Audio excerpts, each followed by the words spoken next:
emperor and the 6 deity-rank beasts, that his blood had thoroughly covered the book. It must have been the temporal demon spirit book that brought him back to when he was only 13. After seeing all these familiar faces, Ni Li drifted into his distant memory. He remembered when Glory City was under the assault of the Snow Wind Beasts. Glory City's guardian, Lord Yi Mo, who was a legend-ranked demon spiritualist, died in the battle with the beasts among hundreds of thousands of people. Only a few thousand survived and fled to the desert, east of the Saint Ancestral Mountain Range.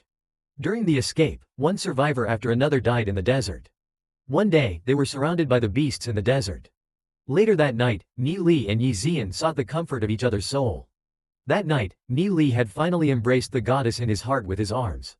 Under the night sky, the silver moonlight became a hazy veil. Yi Zian's exquisite physique, with her crystal-clear skin that looked as though she was molded from a jade sculpture.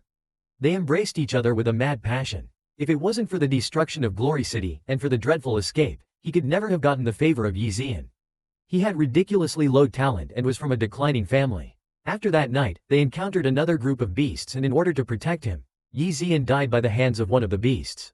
Ni Li could never forget that moment. After he experienced the life-threatening attacks, Ni Li survived and walked out of the endless desert.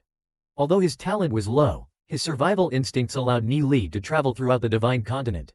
He came across many people who were fighting the beasts. He also came across many mysterious things, and of course that temporal demon spirit book. If it wasn't for the book, Ni Li wouldn't have been able to come back. He was utterly shocked as he realized that his hands became smaller and his skin became a lot more tender. Shen Shu was on the stage, talking non-stop. Ni Li clearly remembered that this was the year he joined the institute. The teacher lecturing was a 3-star silver-rank demon spiritualist and was extremely arrogant.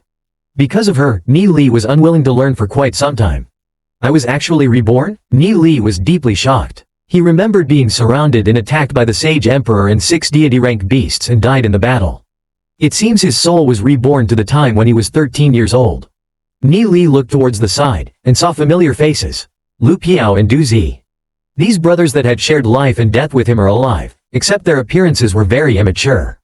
And her, Ni Li looked towards the left. A few meters away from him, a beautiful flawless face came into his field of vision. Her name is Yi Zian. Although her appearance is only 13-14 years old, she already looked slender and elegant with purple-colored hair pouring down to her waist. She had arched eyebrows, and an intelligent radiance was seen within her eyes. Whenever she smiled, she would have deep dimples. Although she looked a little childish, Ni Li knows that, when she grows up a bit more, she will be extremely beautiful and enchanting. She wore a silk white dress that gave her a kind of unspeakable elegance. In his previous life, Ni Li had a